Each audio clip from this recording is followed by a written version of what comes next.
Saya menyapa sahabat pengacara Batak Teba langsung. Dalam video singkat yang mencoba mengulas satu topik masalah warisan adat Batak, yaitu konsep yang membedakan antara laki-laki dan perempuan dalam konsep waris adat Batak dan dalam konsep hukum, dan bagaimanakah sikap pengacara Batak Tebak langsung terhadap konsep adat dan konsep hukum, dan apa yang menjadi saran dari pengacara Batak Tebak langsung. Sahabat, dalam video singkat ini saya mencoba melihat latar belakang terlebih dahulu. Mengapa ada perbedaan status kedudukan laki-laki dan perempuan dalam konsep waris adat Batak? Bisa kita lihat, sahabat, melalui pembacaan-pembacaan literatur dan melalui kehidupan adat yang masih dianut oleh masyarakat Batak hingga sampai saat ini. Yaitu pertama, sahabat, kita dapat melihat bahwa ada nilai yang dianut, yang menjadi nilai tradisional, yang membudaya, yang membedakan laki-laki dan perempuan. Yaitu konsep tradisional tadi bisa kita lihat dalam 3 kategori. Pertama, perempuan seringkali disetarakan dengan sesuatu nilai barang emas yang nanti dianggap bisa diperjualbelikan atau dijual ketika dia akan kawin dengan calon laki-laki. Kedua, adanya pandangan yang merupakan konsep tradisional bahwa perempuan dianggap tidak menjadi pembawa waris. Ketiga, ada konsep atau paham adat yang levirat yang juga dianut oleh masyarakat adat Batak, di mana konsep ini menganggap apabila seorang perempuan atau ibu di mana suaminya meninggal, bahwa ibu ini dapat diwariskan perkawinannya terhadap saudara laki-laki dari suaminya, yang mana sering dianggap merupakan konsep perkawinan turun ranjang. Dari semuanya itu, sahabat, perempuan seringkali dipahami bahwa dia adalah seorang ibu yang tinggal di rumah mengurus rumah tangga.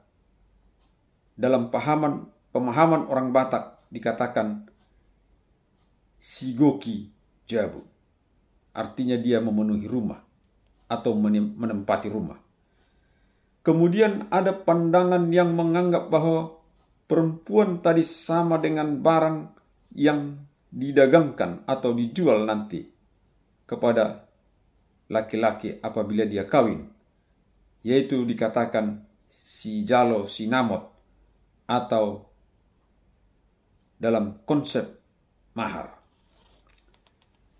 Kemudian, sahabat, ada konsep lagi yang menganggap bahwa laki-laki harus didahulukan dalam status pendidikan, sosial, dan lain-lainnya, karena dialah yang akan melestarikan marga.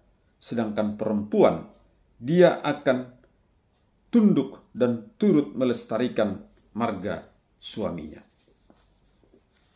Kemudian sahabat, kita akan memasuki topik pembicaraan bagaimanakah konsep waris adat Batak terhadap laki-laki dan perempuan.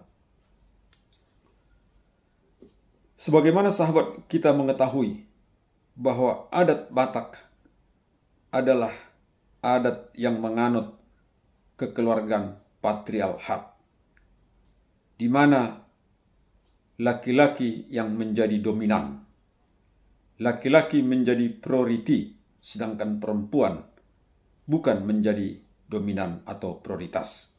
Hal itu dapat kita lihat bahwa di dalam kehidupan adat, bahwa hanya laki-lakilah yang bisa menjadi orang yang di depan sebagai primus inter pares yang berbicara. Mari kita lihat dalam konsep adat bahwa hanya laki-lakilah yang bisa menjadi parsinabung, yang bisa menjadi protokol, sedangkan perempuan ada di ring yang kesekian yang mengikuti laki-laki ada di depan.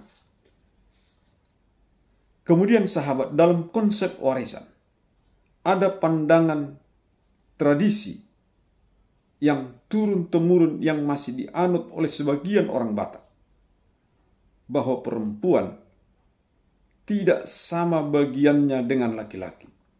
Bahkan ada konsep yang menganggap bahwa perempuan bukanlah ahli waris dari orang tuanya apabila orang tuanya meninggal dan mempunyai harta warisan. Maka sahabat-sahabat, kita akan menjawab tadi, bagaimanakah seorang perempuan Batak jika dia tidak bisa menerima konsep tradisi adat yang mengabaikan haknya, yang meniadakan haknya, yang menisbikan haknya sebagai ahli waris, bahkan yang dianggap bukan menjadi waris. Tentu ada solusinya sahabat, bahwa si perempuan yang diperlakukan tidak merupakan ahli waris, atau perempuan yang dianggap tidak mempunyai hak legal standing sebagai ahli waris, dapat mengajukan gugatan di pengadilan negeri. Dasar hukumnya ada sahabat, yaitu jurisprudensi nomor 179 kasasi tahun 1961. Dalam putusan kasasi 1961 ini, dalam putusan kasasi nomor 179/1961 ini sahabat, dalam putusan ini dikatakan bahwa hak laki-laki dan perempuan sama. Putusan 179 titik kasasi ini menjadi jurisprudensi atau presiden yang apabila ada kasus-kasus sengketa waris yang diajukan oleh perempuan yang ditiadakan haknya dalam sistem patrilineal, dan bagi laki-laki yang ditiadakan haknya dalam sistem matrilineal hak, misalnya di Minangkabau, maka putusan nomor 179.K/1961 ini menjadi sumber hukum utama, menjadi jurisprudensi yang diikuti oleh semua pengadilan yang mengabulkan gugatan adanya persamaan hak antara laki-laki dan perempuan masalah warisan. Dapat kita lihat sahabat dalam contoh putusan nomor 583/PDTG/2011 PN Jakarta Selatan, di mana saudara perempuan ahli waris Teddy Pardede menggugat saudara-saudaranya yang membedakan pembagian warisan, di mana laki-laki 2 bagian sedangkan perempuan 1 bagian. Demikian juga sahabat, bahwa banyak sengketa-sengketa warisan yang membedakan hak laki-laki dan perempuan di Minangkabau telah diputuskan berdasarkan jurisprudensi ini. Demikian pula kasus-kasus sengketa warisan yang dialami oleh saudara-saudara kita yang berupa suku Tionghoa.